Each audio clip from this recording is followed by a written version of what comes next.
Hi, today I want to talk to you about basketball.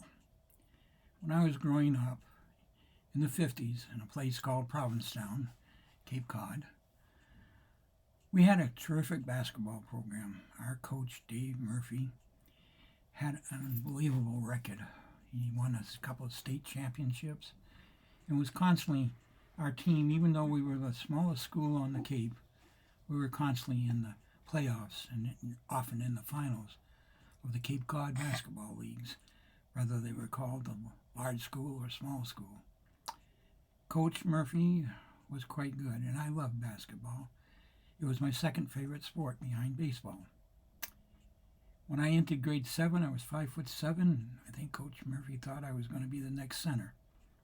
But by the time I reached grade 9, I was about 5'8.5", and the growing had stopped. So I played on the junior high team, and then the grade 9 team, the junior varsity team. But my last year, I just wasn't good enough to make the cut. So the coach asked me and a classmate of mine to become the managers of the team. Well, long story short, Coach Murphy, about halfway through the season, told me and my friend we were perhaps the worst managers he had ever had. But he did show us what to do, and I think we finished the season out okay.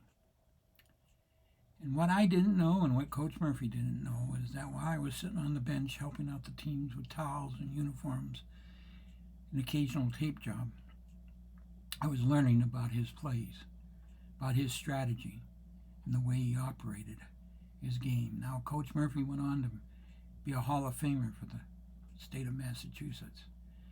Retired and passed on. One of his sons is still alive today. We communicate on Facebook. Well, that was my basketball background. And I went off to college, and basketball was not in the forefront. I was lucky to see Julius Erving play in the University of Massachusetts in his freshman year. But basketball remained my secondary sport, the one I watched. Baseball and softball became my major team game that I played. The years pass, and I become a teacher. My first teaching position is in a place called Brighton, Colorado. And the brand new school had only been opened a year before, Viking Junior High, or middle school as they call it now. And I taught grade 7 social studies.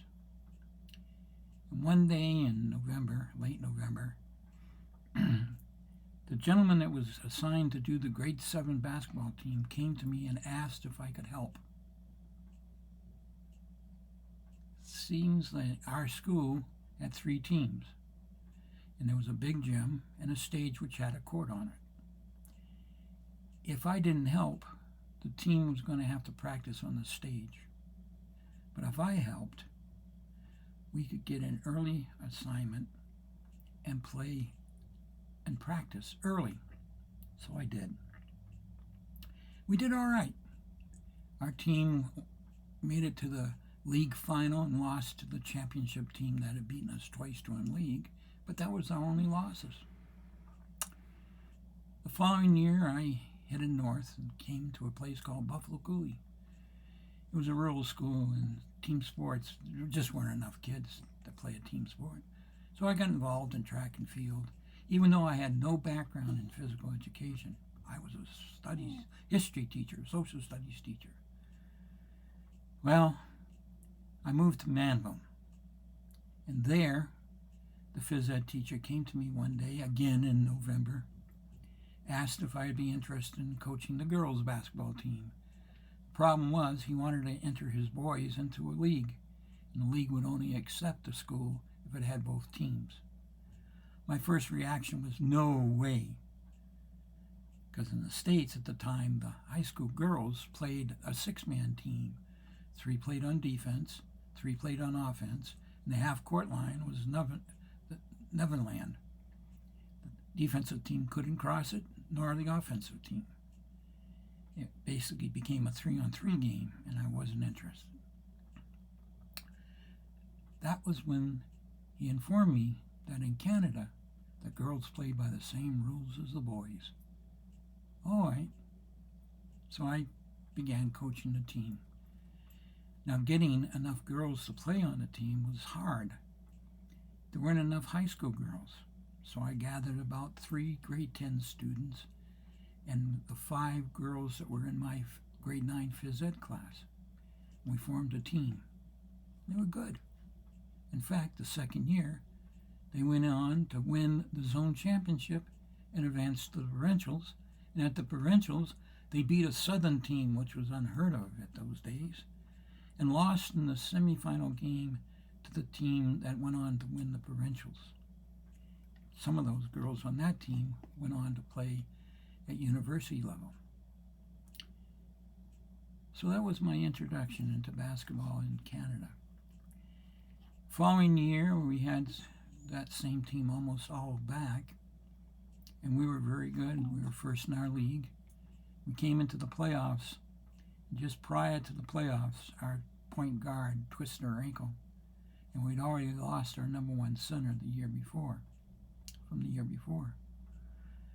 But our team played well, and they got into the final for the zone championship, and they had to play Lloydminster. Now, at that time, Lloydminster had about 500 or 600 high school students, and we had about 125. In fact, I don't even know if we had that many. Well, we got to the final, and in long story short, we lost in double overtime. I continued to coach. The boys coach left, and I coached both teams for a number of years. We never did win another zone championship, but we came close several times. And then, in 1977, I moved to Spirit River. Oh, yeah, I did. We did. You weren't there at that time. And in Spirit River, we ended up winning 10 zone championships in a 12-year period of time. We won at our level, which was 2A, and also at a level higher called 3A. It was for bigger schools than us. And we won that championship 6 times. And at provincials, we won everything from consolation to third place games. And we took away a sportsmanship trophy. Many of the players on those teams went on to become, well, one became an assistant superintendent. Others became doctors, dentists, lawyers, computer experts. Very successful. Team went on to be the first team in all of Canada to tour Australia, and then he did it twice. They got in an exchange with Ontario and played in the hometown of James Nesmith, and if you know anything about basketball, that's the guy that invented the game. It was very successful. Now, I got it by going to clinics. I met people like John Wooden, Casey Jones.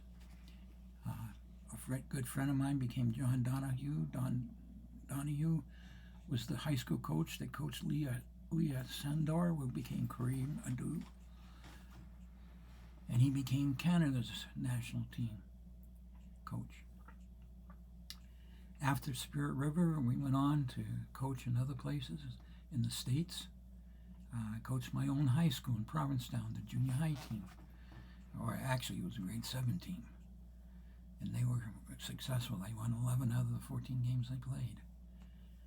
That was one of my better thrills, to walk on the same, well, actually not the same floor, because by the time I got there, our old gym had been replaced by a new gym.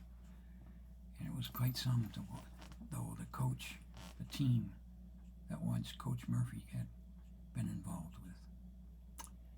Years went on, and moved from the States back to Canada.